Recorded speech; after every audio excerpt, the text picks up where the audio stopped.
गुंतवणुकीच्या नावाखाली सध्या सामान्यांपासून अगदी सेलिब्रिटींपर्यंत कोणालाही सोडलं जात नाहीये.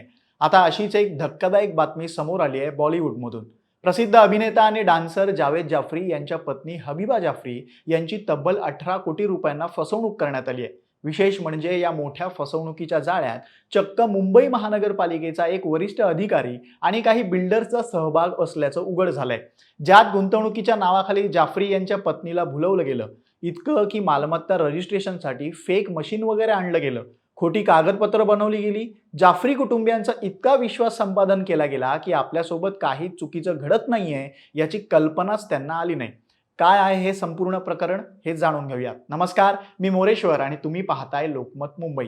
व्हिडिओला सुरुवात करण्यापूर्वी एक छोटीशी आठवण, तुम्ही अजूनही लोकमत मुंबईचे यूट्यूब चॅनल सबस्क्राईब केलं नसेल तर जरूर करा, जेणेकरून मुंबईशी निगडीत बातम्या अपडेट्स तुमच्यापर्यंत सहज पोहोचू शकतील. आता मुद्द्यावरती येऊ. तर हे प्रकरण सुरू होतं एका रिअल इस्टेट गुंतवणुकीपासून. एप्रिल 2024 मध्ये हबीबा जाफरी यांना अंधेरी येथील त्यांच्या बंगल्याच्या प्रॉपर्टी टॅक्स संदर्भात मुंबई महानगरपालिकेची एक नोटीस येते.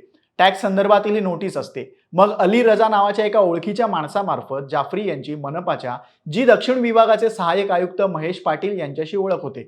महेश पाटील जाफरी यांना आश्वासन देतात की टॅक्सशी संबंधित असलेला त्यांचा विषय हा मार्गी लावला जाईल.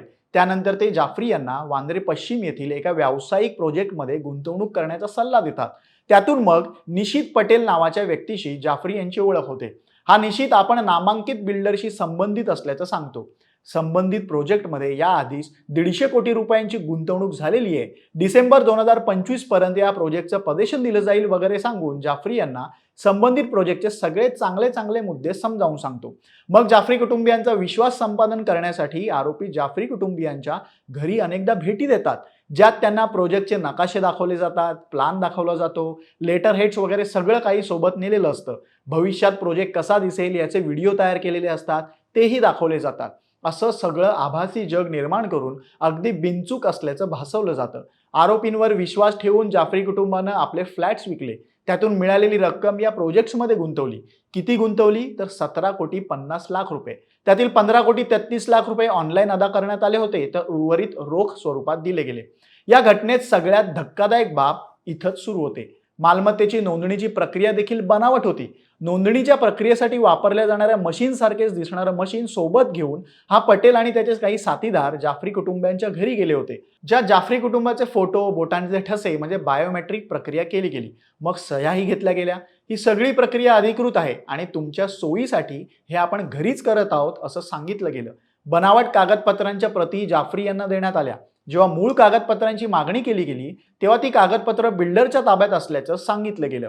या प्रकरणात 4 कंपन्यांची नावं समोर आली.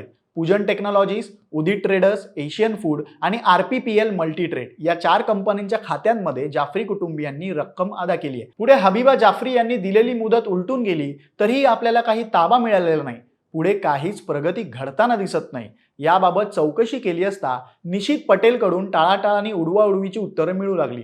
पुढे संशय आल्यावरती हबीबी यांनी अधिकृत माहिती घेतली असता ही सगळं बोगस असल्याचं त्यांच्या लक्षात आलं आणि त्यांच्या पायाखालची जमीनच सरकली. खार पोलीस ठाण्यामध्ये याबाबतची तक्रार देण्यात आली आहे, ज्यात निशित पटेल, महेश पाटील, रुपेश, सागर मेहता, देवेंद्र पडवळ आणि इतरांविरुद्ध गुन्ह्याची नोंद करण्यात आली आहे. पोलिसांनी या प्रकरणाच्या चौकशीत निशित पटेल याला बेड्या ठोकल्यात.